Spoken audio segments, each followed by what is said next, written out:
Everyone says the same thing. You need meat for protein, and anything else, especially beans, gets written off as just carbs. But that idea only holds up if you don't actually look at the structure of the food. What about red meat? What about fruit? What about fat? What about carbs? Run it through the lab. Welcome to the Nutragrammatron lab, this versus that edition. Today we are putting up ground beef against black beans. Same calories, same system, and breaking them down into their nutritional structure.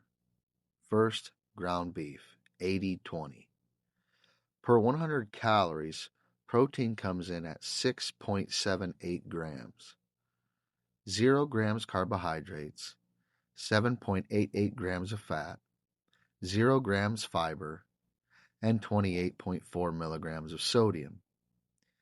This is a dense combination of protein and fat with no fiber and no carbohydrates contributing to the structure.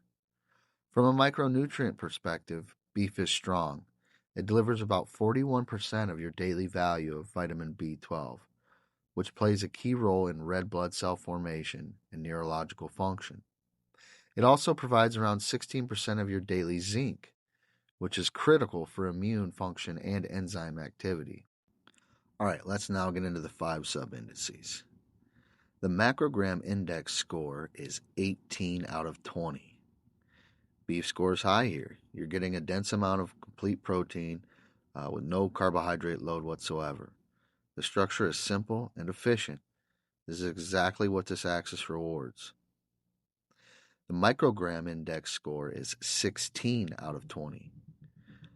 Beef brings strong micronutrients, about 41% of your daily value of vitamin B12 and around 16% zinc.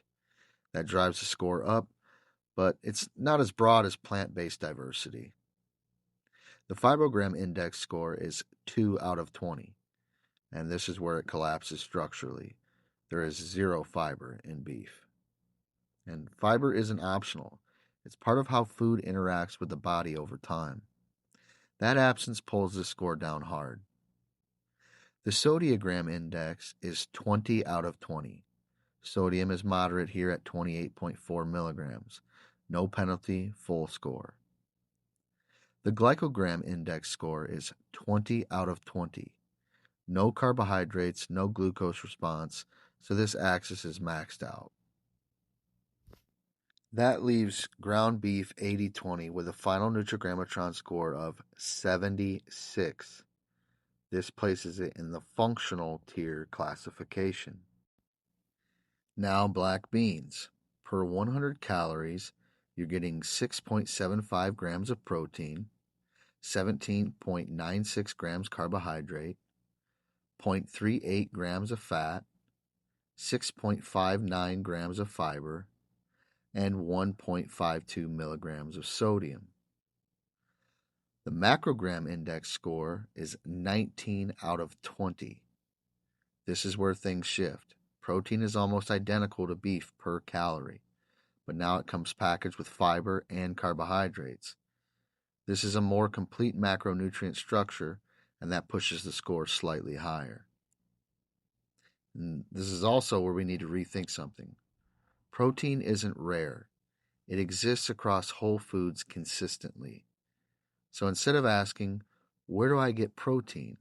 A better question is, what is in the food I'm eating? The microgram index score for this subject is 13 out of 20.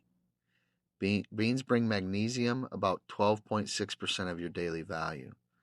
But overall micronutrient density is lower than beef here, so the score reflects that. The fibrogram index score is 10 out of 20. This is a major advantage. 6.59 grams of fiber per 100 calories. That supports digestion, satiety, and gut health. This axis drives the score up. The sodiogram index score is 20 out of 20. Extremely low sodium, 1.52 milligrams, full score. The glycogram index score is 18 out of 20. There are carbohydrates here, but they're buffered by fiber, so the impact is controlled, not extreme. Slight reduction, but still strong. That leaves black beans with a total Nutragrammatron score of 80. This places it in the strong tier classification. Ground beef scores a 76, functional tier. Black beans 80, strong tier. So the idea that meat is the only meaningful source of protein does not hold up when you actually measure food. Protein isn't the hard part. Structure is. Remember, we don't tell you what to eat, we show you what food is made of. Classification complete.